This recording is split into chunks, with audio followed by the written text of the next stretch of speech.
Hi, everybody. Welcome to the Data Show. My name is Chris Greco. I'll be your host for the next 30 minutes. In this 30 minutes, we're going to talk about data and exactly what that means when it is not normalized. So that's what we're going to talk about today is normalizing data. And basically what you want to do is try to figure out how to compare two disparate data sets, two data sets that may not have the same mean, two data sets that may not have the same standard deviation, that may have to do with two different things. In this case, we're going to compare male heights and female heights. And we're going to compare those as if we were comparing apples to apples. And that's called normalizing data.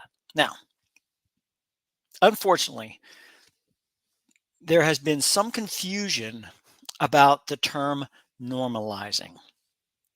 And this is something that I understand that many statistics teachers and professors are teaching maybe another way of this normalizing, but I'm telling you that normalizing data is not the same as standardizing data.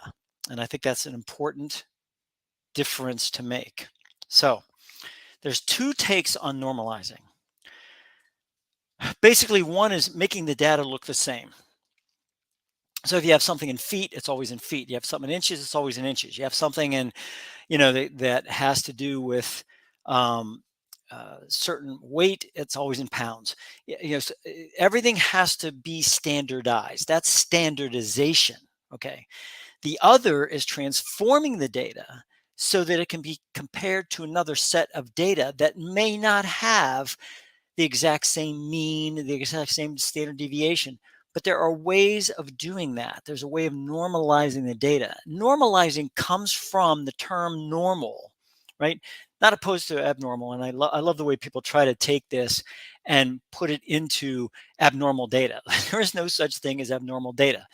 Normal means that you are going along basically a normal curve, which we described a little bit in the standard deviation one that I did, I think it was last week or the week before. But basically, it's the mean, the median, and the mode are all basically the same. They're in the middle of that curve. They show the most quantity, and that hence that bell curve goes up and then it sits at the top at the peak. That's where the mean, median, and mode all basically line up. Now, does it do that in real data? No, very, very rarely. So what happens is that you're normalizing this data by taking the data that you have and looking at it along that normalizing curve. Now, the problem is and I'm going to show you an example of what happens when teachers grade on the curve. And I think this is really, really an interesting phrase to use. And I tell people that are doing this, whenever anybody, professor, teacher, anything says grading on the curve, right? When they use that, run, get in, get another. Grading on the curve is not going to be to your benefit unless you're the smartest person in the room, unless you know the material inside and out, unless you know you're going to get A's. At least you're going to get at least 90s on all these tests.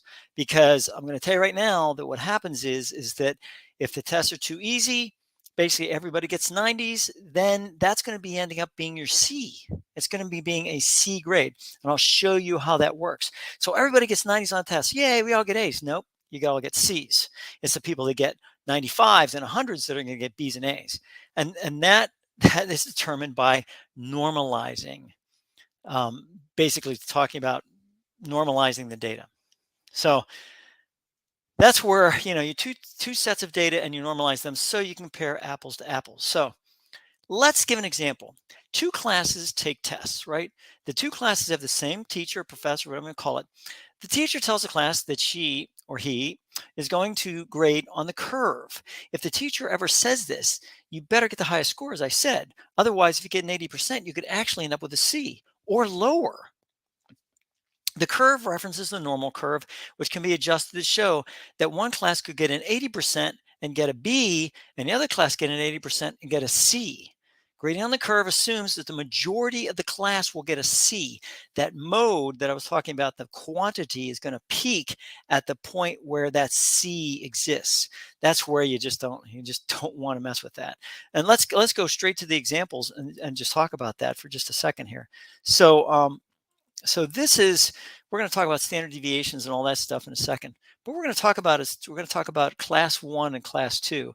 So what I did was I just took um, class 1 and class 2, and I'm going to put this up here so so you can see it.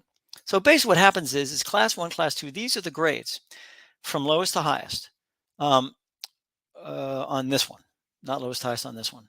So I'll have to, but mock snakes.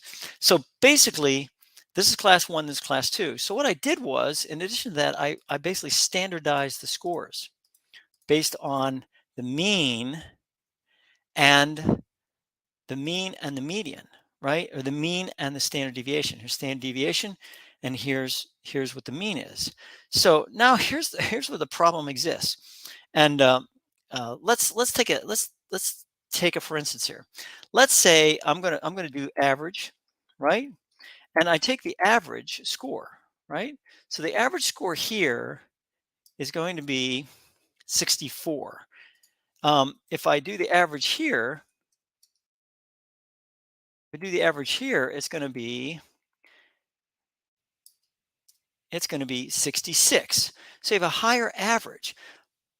But, and this is where the situation exists. Yes, you have a higher average here. But what happens is you have to take each of these and normalize these. So here, what we're going to do is we're just going to go to class number 1. And what I did was I put it into a pivot table. And then what I did was I said, okay, where do most of the scores lie? They lie here at the 80. So guess what? Guess what the average score is going to be in this class now? The average score, the C, is going to be at the 80 point. Why? Because this is the peaks. This is how many. Now I know it's only 4 versus 3, but basically, this is what the most scores exist. So this is now going to be our score, our average score. So instead of 64, which it should be, what I'm going to change it to is I'm going to change to 80. There's my 80. All of a sudden, see what this does? It changed this. This is basically what they call changing it into a z-score. So, and the same thing here. So I did class 1 and I did class 2. And see where this is normalized? Where's this normalized? Well, where's the most scores? The most scores are at 70. So 70 is going to be where you're going to have your average. So now you change this to 70. So when I do that, all of a sudden this happens. Now, what does this show me? Well, basically, it shows you that 70 is going to be 0 here, which is, these are called z-scores. Z-scores, and they're done by basically taking a2, which is the, let's say I want to say, okay, if I have a 60 in class number 1, where am I on the curve? Well, I'm here on this curve. I'm at negative 1.21816. Whereas if I get a 60 in this class, I'm at 0.72. Well, I'm closer to the mean. I'm closer to the average. The mode basically is what we're talking about here than this one is, which means this person right here, even though they got a 60, they're going to get a lower grade score than this person's going to get. Same thing here. Look at this one. This one is -2 if they have a 40. Well, that's a 50. So 40, here's 2.43. This is closer again to 0. This person's going to get a higher grade, letter grade, than this person's going to get. So, or slightly higher, could be a plus, like a D plus, whatever it is. So basically what happens is that is what they call grading on the curve. And a lot of people don't realize what happens with this is that, and this is where teachers and professors, they kind of get away with this, because basically what they say is we'll look at grade inflation. I don't like grade inflation. So basically what I'm going to do is I'm going to grade on the curve, which to me is fair. But basically what happens is it rewards those people that are above that curve. It all depends on your class, right? You can't take an IQ test before you take a class. So basically what happens is you're in the class and all of a sudden everybody is smarter than you. You're trying your best. You get a 70, guess what? If everybody gets 80s and 90s and you get a 70, guess what you're going to get? You possibly could get an F. You may get a D, and you're not going to get anything higher than a C. So basically, and chances are you're not going to get a C with a 70. So basically, you're going to get a D or an F. So now all of a sudden, you're sitting back going, "Do I study harder? What do I do?" Well, basically, no matter what you do, as long as these people are smarter meaning they know how to take a test, they know the material, whatever happens, is it's going to be a hard thing to try to break that curve, to try to get up and do those things that need to be done. So it's a tough road to hoe, but that is called grading on the curve. And that's what normalization does. That's what normalizing does. You can compare two different pieces of data by setting the mode as the mean. So this is your mode right here at 70. What you're setting it that as is a normalized mean. So now all of a sudden everything is like, so now I'm sure people that are taking this course are going to be sitting back going, or taking course, or are listening to this, are going to be sitting back going, gosh darn, I never really understood how I was getting. I mean, I was getting 80s and 85s on tests and I was getting C's. Why is that? Well, because the professor decided that, hey, I'm going to do it this way, which it's standard. It's it's fair to everybody, right? And if you happen to get a 70, then guess what? You're going to get a D, possibly an F. And that's how normalization happens. Now, how do we do that with a situation with this is basically standard deviation with disparate data. What I also did was I also made it so that I made the z-score here. So this is called a z-score, and z is a statistical term, and basically what it means is normalized score. And that's why when I take these and I say, okay, here's a 93, I got a 93 here, and I'm at 79. I get a 93 here, I'm at 1.65. Remember, class 1 was the one that had all the higher, it had all the higher scores. But so what happens is that they're closer to zero. They're actually, if they get a 93, they may not get a B. They could possibly get a C. Here, they're definitely going to get a B, and possibly a B plus or even an A. So this is where it is. And a lot of people sit back and they go, I don't understand, what this is and what that is. And what I always tell them to do is look, no matter what happens here, you always have the ability to take a look at a normal curve. So what we're going to do is we're just going to look for a normal curve here. But basically, this is the normal curve right here, and this is what we're talking about when we talk about a normal curve. Is this right here? So this is where it's from. And basically what happens is, remember I had that score 1.65. So this is up here like this, okay? Whereas that 0.79 is right here, but they both have 93s. Well, you could sit there and say, guess what? This is now going to be your C right here at the 0. If you're here, right here at the C, that person, the best they're going to get, they're going to get a C. This is your area of C. This is your area of B. This is your area of A. So unless you get above here, right here, you get a B, here you get an A, here you get a C, here you get a D. So if you're in -1, guess what? You got a D. If you're anywhere between 0 and -1, you have a D. So basically, what do we have here? All right, let's see what we got. We got 93. So right here, we got -1. 78, guess what? You're in the D range. You're in the D range right here. Where are the D range here? The D range here is around, see, 70 is, so here, 69, you're in the D range. So 78, you're in the D range. So here, 79, you're in the D range. Here, you're in the D range. So 79 versus 69. And this is done all through developer. And I've shown this in another area, another YouTube video. So this is what we're talking about. When you start comparing apples to apples, all of a sudden it's like, holy mackerel, if I normalize this, I'm not, am I being fair? Absolutely, because they're both based on a normal curve. They're both based normal curve, folks. You can't sit there and say, "Well, I'm going to determine who gets, who's the smartest person, who's not so smart." It doesn't work that way. And also, people are not dumb. No one is dumb. No one is not intelligent. No one is unintelligent. Basically, what happens is that people have their niche.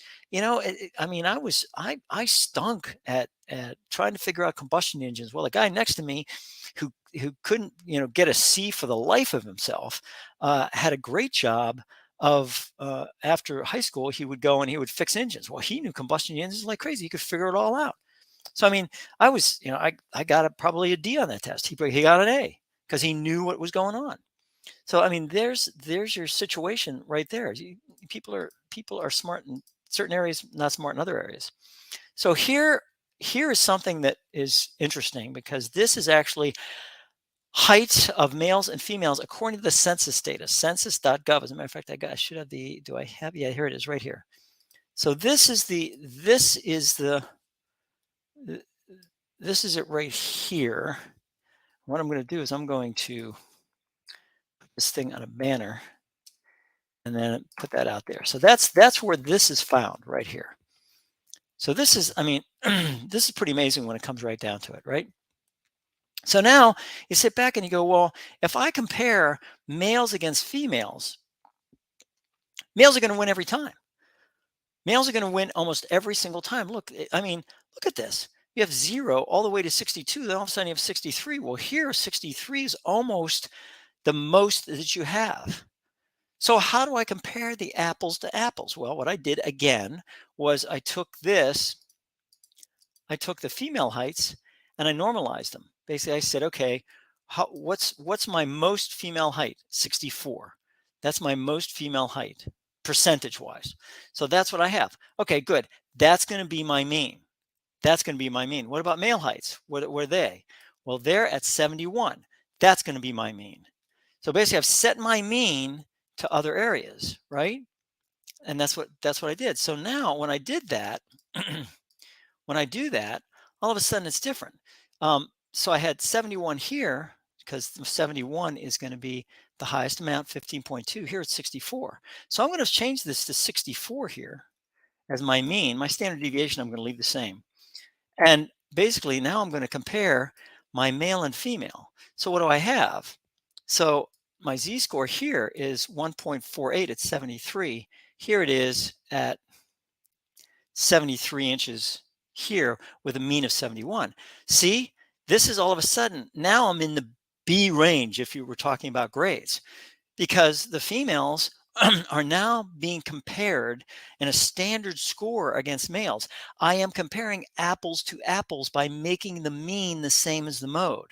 Now, all of a sudden, I sit back and I go, wait a minute now. So, in relatively speaking, if you're 73 height and the mean is 71, you're going to have a lower z score, which means you're going to have less people of less a height than 73 than you are at the female, where you're going to have more people lower than 73 because you have a mean of 64. So these are the things when we talk about disparate aspects and we talk about disparate data and we talk about all these different things. That's what we're talking about. And I think that's important to understand and to make sure that you understand what normalizing data is, because otherwise all you're doing is you're just comparing male heights to female heights. Well, males are going to win. They're going to win. And because there's more males at a certain height than there are females at a certain height. Now, is that catching up? Probably. Maybe within the next 10 generations, all of a sudden they'll kind of even up. But right now, females are typically average at a lower height than males. Trying to compare those two, it just doesn't work. But if you normalize them, all of a sudden you can compare them and see that at this height, there are more individuals less than this height from females than there are at this height for males. So it just works, right?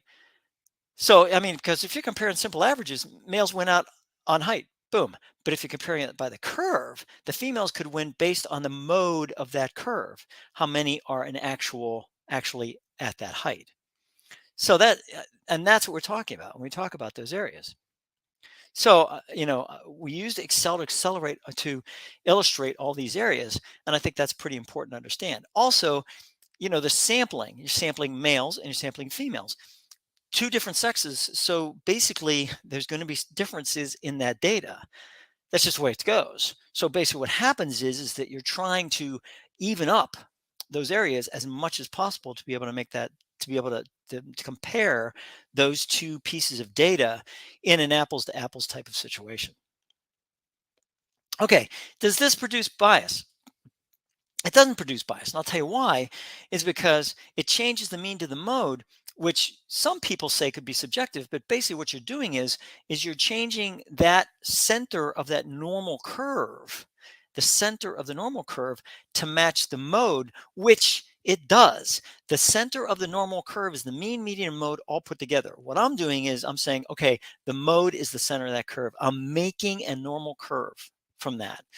So it's not meant to bias, right? It shows a comparison in a fairer fashion than it would under normal situations.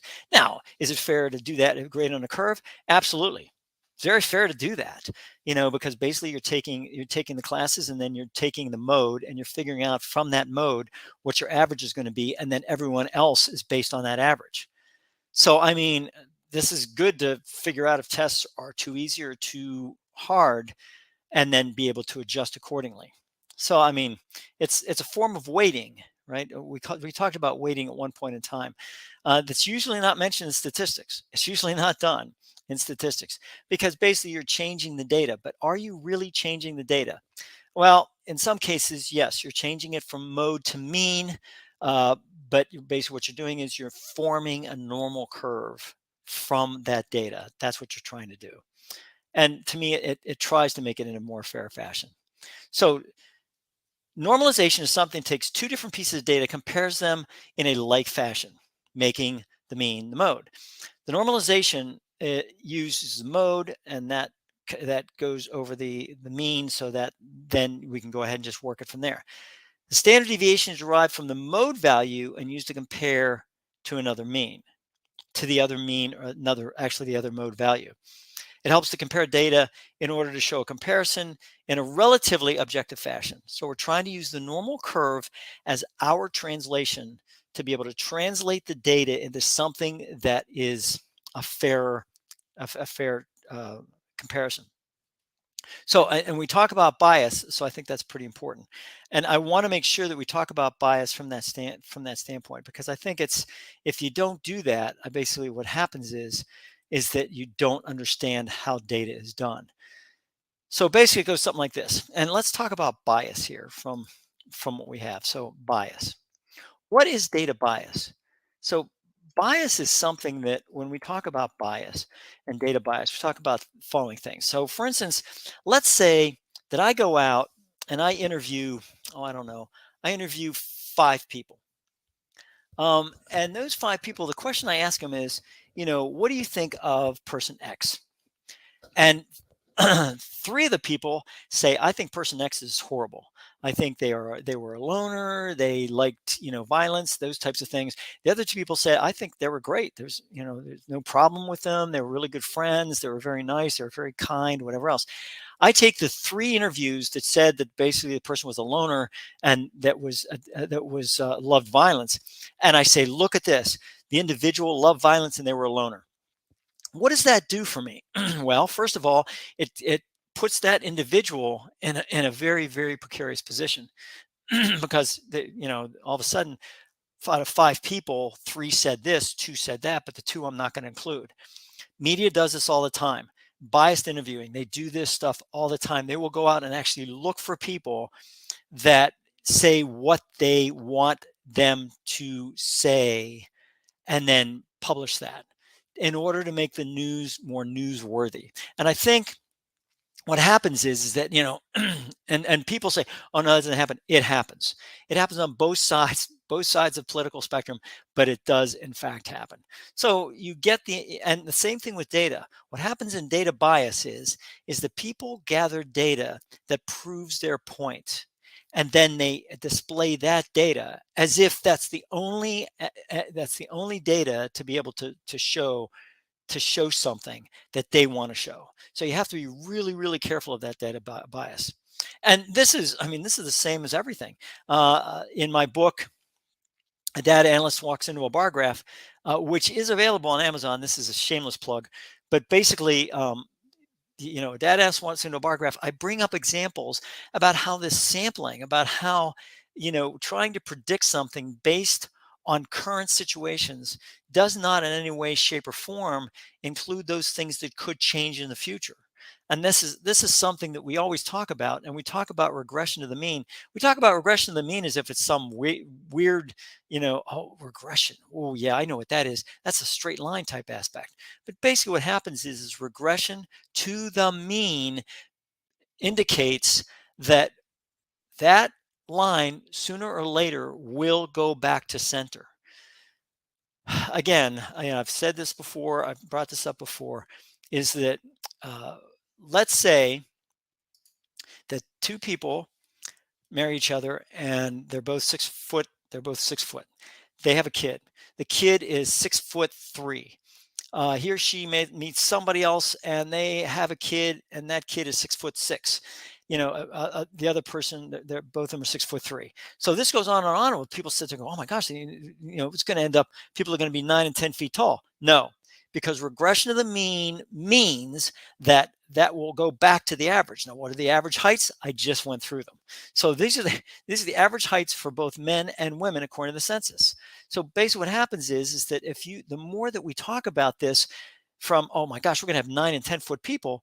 No, that's ridiculous, and everybody knows it's ridiculous. That's a funny thing. Everybody sits back and goes, my gosh, if we continue along this realm, and this is you don't continue along the realm. It changes. Things change, and that's called Bayesian probability. That's just things change and they regress to the mean. That's what it is, and that's what it talks about. So, if nothing else, this normalization that we talked about today tries to understand data bias and tries to correct for that data bias in a way that is using the normal curve to be able to translate the data so that you compare disparate data to one another and determine whether or not they are in fact the same or they're different. And that's where it all comes about. So that's it. I mean, that's all I wanted to cover today is normalization. I think I failed in my talking about standard deviation the last time, so I'm hoping this normalization aspect will bring people more aligned with what this is about. Just remember, there's two types of normalization, right? Normalization has to do with standardization, right? Making sure all the data forms are the same and the data columns, and they're all the same units and all those types of things. But normalization means to basically normalize the data to try to make it into that z-score. And the z-score is increasingly important because the z-score basically talks about a standard normal curve. A standard normal curve. Remember, you have a normal curve and then you have a standard normal curve. And that standard normal curve is literally that. It's standard and it's a normal curve. And that's what is that z-score. And that's the center is 0 and it goes either side to 3 or -3. That's a standard normal curve. So that finishes up this edition of the Data Show. Thank you very much for watching. If you have any questions, if you have any type of comments, anything else, please, please, please let me know. You can contact me at candr@statisticssleuth.com. Trademark Statistics Sleuth, so you won't find it anywhere else, hopefully. And that you can contact me through that area. And I was gonna say if there's no questions, but yeah, I wouldn't be able to tell that anyways. Sorry, I'm used to teaching classes. Have a great day and a great week, and make sure, please, please, please make sure to always, always, always check the data. Have a great day.